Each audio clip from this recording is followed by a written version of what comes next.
시험에서 출제가 되고 있고요. 자, 용적률은 공식이 연대. 연면적 나누기 대지면적 곱하기 100. 그래서 연면적 각층 바닥면적 합계니까 용적률 줄이면은 연면적, 이 춤수가 떨어지게 되죠. 건물의 입체 크기를 규정한다라고 하고요. 그래서 오늘은 용적률이고 다음 주에는 건폐율. 일단 건폐율 용적률은 외우시라고 그랬고요. 자, 여기서 먼저 한번 싹 보겠습니다. 용도지역별 건폐율하고 용적률의 최대한도. 주거지역, 전용 주거지역 1종하고 2종 건폐율 50%입니다. 그 다음 일반 주거 1종하고 2종은 60, 3종은 다시 50. 그래서 3종은 일반 주거지역은 중고층 주택 높게 짓는 대신 건폐율은 다시 50% 줄여버렸죠. 그 다음 준주거지역은 70, 그 다음에 상업지역 근린 70, 유통 80, 일반 80, 중심 90. 공업지역은 다 70, 녹지지역도 다 20. 그 다음에 관리지역 중에서 보전관리, 생산관리 20, 계획관리지역은 40, 농림하고 자연환경 보전 20입니다. 그래서 비도시 지역은 이 계획관리지역 얘만 40% 별도로 주고요. 나머지 다 20%. 그 다음에 도시지역에서 녹지지역 20, 공업지역 70. 그래서 주거지역과 상업지역. 자, 요게 핵심이죠. 주거지역 전일주 해갖고 앞에 졌다 하고 5, 6, 7. 상업지역은 근류 일종 앞에 졌다 하고 7, 8, 8, 9. 그래서 5, 6, 7에 7, 8, 8, 9 다시 7이. 그러면 건폐율은 끝나게 되죠. 그 다음 용적률의 최대한도 1종 전용 주거지역은 50% 이상 100% 이하입니다. 100% 이하. 그래서 1종 1이니까 100. 그 다음 2종 전용 주거 150. 1종 일반 주거 200. 2종은 250. 3종은 300. 3종 3이니까 300. 그래서 3종 일반 주거까지 50씩 쭉 더해가시면 되고요. 그 다음 준주거 지역은 500%입니다. 준주거는 500. 준주거 지역 5글자. 그래서 500%. 이게 작년 정답. 그 다음 3종 일반 주거지역 300, 그대로 전용공업지역 갖고 왔고요. 전용공업 300, 일반 350, 준공업지역은 400. 그래서 공업지역도 쭉 50씩 더해가시면 되고요. 상업지역은 근린상업지역, 근자에서 구자 찾아가지고 900, 유통 1100, 일반 1300, 중심 1500. 상업지역은 근린상업지역 900, 이거 찾아내면은 그대로 200씩 쭉 더해가시면 되고요. 그다음 녹지지역 중에서 보전녹지만 80입니다. 생산녹지 100, 자연녹지 100. 그래서 도시지역에서 유일하게 용적률 80%만 주는 것은 보전녹지. 얘가 그래서 가장 힘이 제한이 세고요. 그래서 도시지역 중 가장 힘이 제한이 센 곳이 보전녹지. 그다음 관리지역, 보전관리, 생산관리 다 80, 계획관리지역 100, 농림, 자연환경 보전 80. 그래서 비도시는 다 20, 80인데 계획관리지역만 40배. 더 줍니다. 이 계획관리지역만 도시적으로 편입해갖고 개발할 것. 그래서 계획관리지역만 정리하면 비도시는 간단하고요.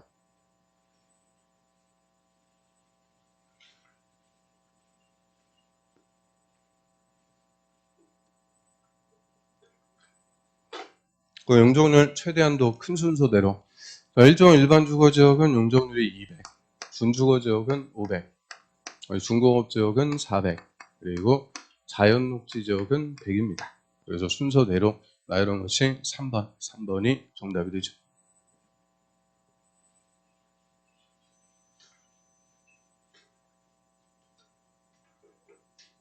그 다음에 46번 보겠습니다.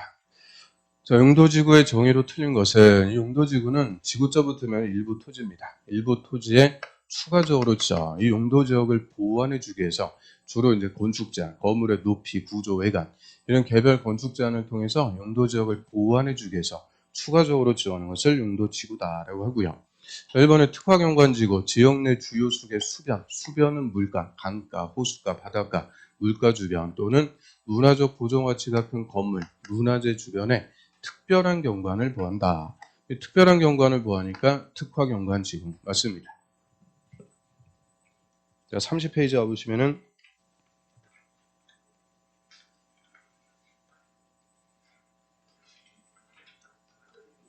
맨 위에 경관지구, 경관지구는 자시특, 자연경관지구는 자연경관보, 시가지경관지구는 시가지경관보, 특화경관지구는 특별한 경관을 보. 이름대로 가면 되고요. 특화경관지구에서 특별한 경관이 두 개입니다. 수변하고 문화재. 수변, 문화재 주변에 특별한 경관을 보하자. 이번에 중요시설물 보호지구, 이름대로 중요한 시설물을 보호합니다.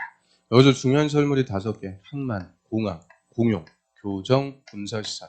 그래서 5가지 중요한 썰물을 보호하고요. 학교 시설 이런 거는 해당 사항이 없습니다.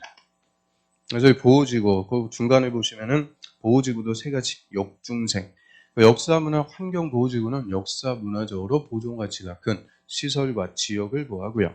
그 중요설물 보호지구가 그 5개 중요한 설물을 보호 생태계 보호지구 그 다음 특정용도 제한지구 주거, 교육환경, 청소년 보호 등의 목적으로 오염물질 배출설, 청소년 유해설 이런 특정설의 입지를 제한하겠다. 그럼 특정한 건물의 건축을 못하게 제한하겠다.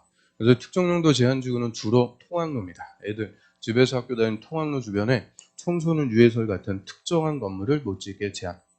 그 다음 집단 취락지구는 개발 제한구역의 취락정비, 개집.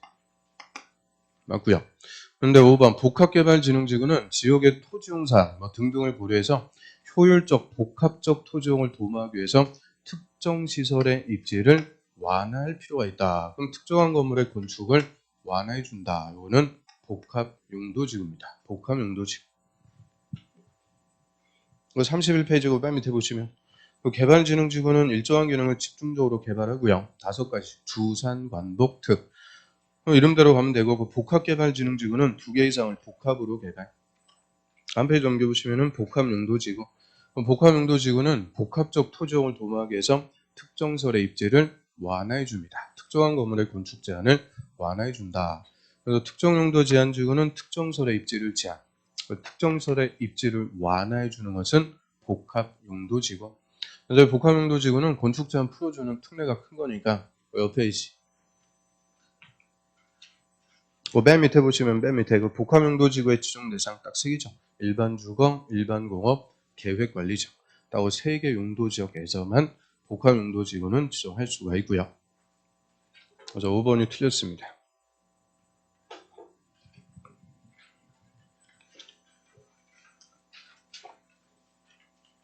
그래서 47번 보겠습니다. 도시군계획 시설에 대한 설명으로 옳은 것은 도시군계획설은 기반시설 중 도시군 관리계획으로 결정된 시설 기반시설이 46개 그 중에서 하나를 설치하기로 도시군관리계획 결정하면 도시군계획시설이 되고요. 자, 1번에 도시군계획설의 결정구조 설치 기준 기준에 필요한 사항은 국토부 장관이 정하는 게 아니고 국토부령으로 정합니다. 저는 41페이지.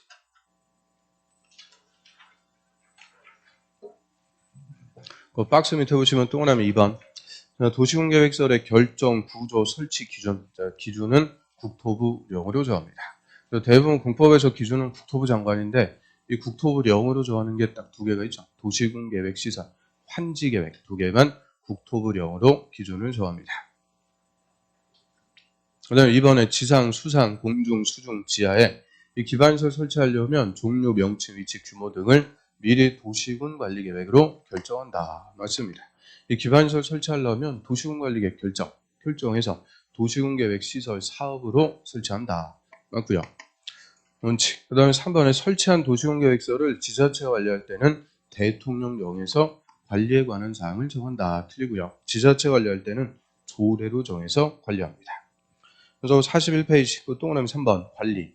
설치한 도시군계획설 관리에 관해서 국가 관리할 때는 대통령령으로 정하는데요. 그 대통령령에서 중앙관서의 장관이 관리하도록 하고요. 지자체 관리할 때는 조례로 정해서 관리합니다. 그래서 2번하고 3번 이게 도시군계획설의 설치 관리 가장 원칙적인 규정이죠. 도시군관리계획 결정해서 도시군계획 시설 사업으로 설치. 그리고 국가 관리할 때는 대통령령, 지자체 관리할 때는 조례로 정해서 각각 관리합니다. 4번에 시행자는 공동구의 설치 공사를 완료했으면 공동구에 수용될 시설의 점용 공사 등을 점용 예정자에게 개별적으로 통지할 필요는 없다가 아니고 통지해야 됩니다. 그럼 개발구역이나 정비구역 등의 면적 200만 초과할 때는 사업 시행자가 공동구 의무적으로 설치하고요. 저희 공동구 설치한 목적은 지하 매설물을 공동 수용하기 위해서. 그래서 시행자는 공동구 설치 공사가 끝났으면 공동구 조명 예정자에게 공사 끝났으니까 언제까지 시설들 설치하세요. 그거 다 개별적으로 통지를 해줘야죠. 다음 페이지 넘겨보시면 42페이지. 가로 2번에 동그라미 2번 개별 통지. 그래서 시행자는 공동구 설치 공사가 끝났으면 지체 없이 조명 예정자에게 개별적으로 조명 공사 기간 이런 사항들을 통지를 해주도록 합니다. 그다음 공동구 관리자의 공동구는 특별히 관리합니다. 특광시장 군수가 관리하고요.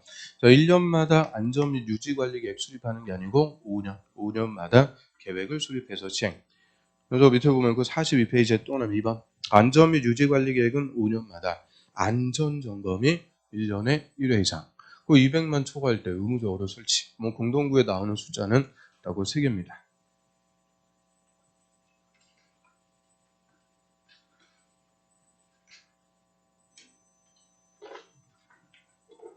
48번 보겠습니다. 도시군계획 시설사업 시행에 관해서 틀린 것은 결정한 도시군계획서를 설치, 정비, 개량하는 사업을 시설사업이다라고 하고요. 1번은 시장원수가 단계별 집행계획 수립하려면 미리 관계 행정기관에 자하고 협의하고 지방도시계획위원회 심의 거친다. 자, 여기 틀렸죠? 이 단계별 집행계획은 일단 뭐 하는 계획이냐? 연도별 계획입니다. 제일 중요한 거 예산을 편성해갖고 몇 년도에 사업할지 연도별 집행계획을 수립하고요. 이 단계별 집행계획 쓰는 이유는 1단계, 2단계 구분해갖고 1단계, 2단계 나눠지는 기준은 3년. 3년 내 하면은 1단계, 3년 후에 하면은 2단계. 연도별로 단계별 집행계획도 수립하고요. 이 단계별 집행계획은 입안한 자가 수립합니다. 그래서 원칙적인 입안자, 특광시장 군수가 수립하고요. 44페이지 보시면 단계별 집행계획의 수립권자, 입안자, 그래서 원칙 특광시장 군수는 시설 결정이 있으면 3개월 내 단계별 집행계획도 수립합니다. 그 다음 그 옆에 맨 위에 보시면 절차. 또 하나 1번 특광시장군수는 단계별 집행계획 수립하려면 미리 관계 행정기관하고 협의하고 얘는 심의 거치는 게 아니고 지방의회 의견 둔다. 그게 특징입니다. 예산이니까 예산이 되는지 지방의회 의견을 듣도록 하죠. 그다음 이번에 같은 도의 관할구역에 속하는 2개 이상 시군에 걸쳐 갖고 시행, 연계 시행한다라고 하고요. 연계 시행될 때 시행자를 정함에 있어서 관계 시자원수 간의 협의가 성립되지 않으면 도지사가 시행자를 지정한다. 맞습니다. 그럼 시설사업의 시행자, 도시군계획 시설사업 도시군 있으니까 특광시군, 그래서 그대로 특별시장, 광역시장, 시장, 군수. 특광시원수가 관할구역의 시설사업을 원칙적으로, 의무적으로 시행합니다. 그 다음에 2개 이상의 특광시군에 걸쳐갖고 시행, 그거를 연계시행, 연계해서 시행할 수가 있고요. 연계해서 시행할 때는 관계 특광시원수가 서로 협의해서 시행할 자를 지정합니다. 협의해서 시행. 여기서 첫 번째 논점, 공동으로 시행할 수 있다. 이게 없습니다. 시설사업은 공동 시행한다. 이러면 틀려요. 또 같이 하다가 중간에 썸 나면은 수습 안 되니까 처음부터 협의하고 지정하고요. 그 협의가 안 되면 이때는 상급행정청이 시행할 자를 지정합니다. 같은 도에서는 도지사, 시도에 걸칠 때는 국토부 장관, 상급행정청이 지정하고요. 그다음에 국토부 장관이나 도지사도 필요하면 다 직접 시설사업 시행할 수가 있죠. 그래서 특광시원수가 원칙 국토부 장관, 도지사 예외. 여자들이 시행자 됐을 때 행정청인 시행자라고 하고요. 그럼 시설사업은 행정청만 할 수 있다는 틀리죠. 지정받아갖고 비행정청도 시설사업 시행할 수 있습니다. 그래서 행정청이 아닌 자들은 지정받아갖고 할 수 있는데 이 비행정청 중에서도 특히 민간이 시행자 지정받고자 할 때는 요건 갖춰야 됩니다. 사업 대상 토지 면적 3분의 2 이상 토지를 소유, 사유되고 토지 소유자 총수 2분의 2 이상 동의받아야 된다. 그래서 민간이 시행자 지정받고자 할 때 요건 갖추게 되고요. 그럼 3번에 토지주택공사 시행자 지정. 그럼 토지주택공사는 행정청 아니니까 지정을 받아야 돼요. 근데 지정받으려면 국공유지를 제외, 이 국토법은 다 국공유지 제외하고요. 토지 면적 3분의 2 이상 토지를 소유할 필요는 없다. 맞습니다. 토지주택공사는 공공기관, 공기업이니까 민간은 아닙니다. 그래서 요건을 갖출 필요는 없다. 그런데 지정은 받아야죠. 그 다음에 4번에 국토부 장관이 정한 시행자는 실시계획 작성해서 국토부 장관에 인가받아야 된다. 맞습니다. 그래서 시행자가 실시계획이 공사계획부터 작성하고요. 자, 공사계획 작성하고 인가. 자, 실시계획 인가부터는 결정권자로 권한자가 바뀌게 되죠. 자, 46페이지 보시면은 중간에 실시계획의 인가권자는 결정권자입니다. 그래서 원칙, 시도지사, 대도시장에게 인가. 예외적으로 국토부 장관이 지정했을 때만 국토부 장관에게 인가받습니다.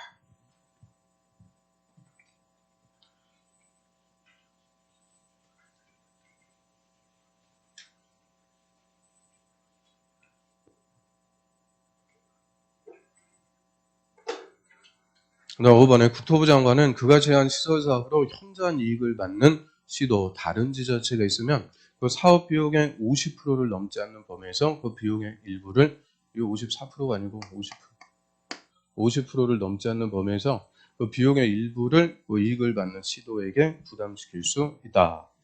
저는 비용 부담 저 51페이지 보시면은 시설 사업의 비용은 시행자 부담이 원칙입니다. 국가가 할 때는 국가예산, 지자체가 할 때는 지자체, 비행정청이 할 때는 그 자가 부담함을 원칙으로 한다. 다만 행정청인 시행자일 때는 시설 사업으로 이익을 받는 다른 지자체가 있으면 그 지자체에게 비용의 전부가 아니고 일부 50%까지 부담시킬 수가 있고요. 저는 비용 부담이 협의가 안 될 때, 그때는 행안부 장관이 결정을 해주게 되죠.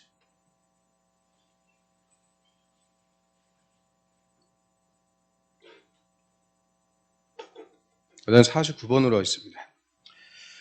도시군계획 시설 결정과 관련해서 옳은 것은 그 도시군계획 시설이 설치되기로 결정된다. 그거를 시설 부지. 시설 부지에서는 시설 사업해야 되니까 사업에 지장을 주는 건물의 건축 다 못하게 제한합니다. 즉 시설 결정과 관련해서 국민의 재산권의 규제가 크기 때문에 사건보호 규정들이 쭉 나오게 되죠. 1번에 국공유지로서 시설 사업에 필요한 토지는 매각하거나 양도할 수 있다가 아니고 없다. 그래서 시설 부지 안에 국공유지는 국가나 지자체도 못 팔게 합니다. 무조건 시설 사업에 쓰도록 하고요. 저기 50페이지 중간에 국공유지의 처분 제한. 도시군관리계 결정을 고시한 경우 국공유지로서 시설 사업에 필요한 토지는 그 도시군관리계획으로 정해진 목적, 즉 시설 사업 유해 목적으로 매각하거나 양도할 수 없다. 그리고 국가나 지자체도 못 팔게 하고요. 그 규정 위반해서 팔아봤자 무효입니다. 위법 무효. 그다음 이번에 시설 결정 호실부터 5년 내가 아니고 10년 내 그 시설 사업이 시행되지 않는 경우 저를 장기 미집행이다라고 하고요. 이때 시설 부지에서 과도하게 지상권의 제한을 받는 지목이 대인 토지 소유자 내 땅을 사줘라 매수 청구를 할 수가 있죠. 이 장기 미집행 시설 부지에서 효과 첫 번째 대인 토지 소유자가 매수 청구할 수가 있고요. 그다음에 3번에 지자체장 정확하게 하면 특광상 분수 특광상 운수는 지방의회로부터 장기 미집행시설 해제 권고받으면 1년 내 해제 결정돼야 된다. 맞습니다. 저는 52페이지, 55페이지. 자, 해제 결정 의무인데요. 그 옆에 보면은 지방의회 보고. 자, 그게 이제 두 번째 장기 미집행 시설 부재의 효과죠. 그 특광사무소는 10년이 지날 때까지 사업 안 하고 있을 때는 그 현황 등을 의무적으로 지방의회에 보고합니다. 그리고 이 보고를 받은 지방의회는 해제하세요 권고할 수가 있고요. 여기서 권고라고 표현하는데 명령입니다. 해제 명령. 그럼 옆에 맨 위에 그 지자체장 특광사무소는 그 밑에 됐죠. 장기 미집행시설 해제 권고받은 날부터 1년 내 해제 결정해야 된다. 의무입니다. 의무적으로 해제 결정하도록 하고요. 그럼 특별시장 광역시장은 해제 권고받으면 직접 1년 내 결정. 근데 시장 군수가 해제 권고받았다. 시장 군수는 결정권이 없으니까 도지사한테 신청, 해제 결정 신청해서 도지사가 1년 내 해제 결정. 그래서 지방의회가 해제 권고하면 1년 내 해제 결정해야 됩니다. 그 다음 또 4번에 시설 부지로 되어 있는 토지 소유자는 시설 결정 실효될 때까지 시설 결정의 해제를 위한 도시군관리계획 위반 신청할 수 없다 아니고 있습니다. 요게 이제 세 번째 논점이죠. 그 가로 3번. 자, 해제 위반 신청 또 하나 1번 보시면 55페이지. 그 시설 결정 호실부터 10년 내 사업이 시행되지 않는데 단계별 집행계획상 실효될 때까지 그 집행계획이 없다. 그럼 실효될 때까지 사업 안 한다. 그 얘기니까 이때는 시설 부재 토지 소유자가 그 사업 안 할 거니까 해제해달라고 위반권자에게 해제 위반 신청할 수 있습니다. 그래서 장기 미집행 시설 부지 10년 내 사업 안 하고 있을 때 효과 3개 그대로 그냥 다 부르는 거고요. 대인 토지 소유자가 매수 청구할 수 있다. 또 10년 내 사업 안 하면 의무적으로 지방에 보고를 받은 지방의회가 해제 권고하면 1년 내 해제 결정 해줘야 된다. 또 10년 내 사업 안 하고 있는데 실효될 때까지 집행계획이 없으면 토지 소유자가 해제해달라고 위반을 신청할 수가 있습니다.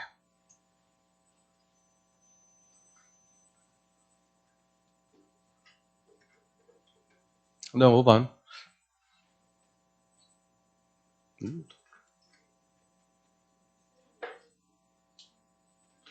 덜 바뀌어갖고.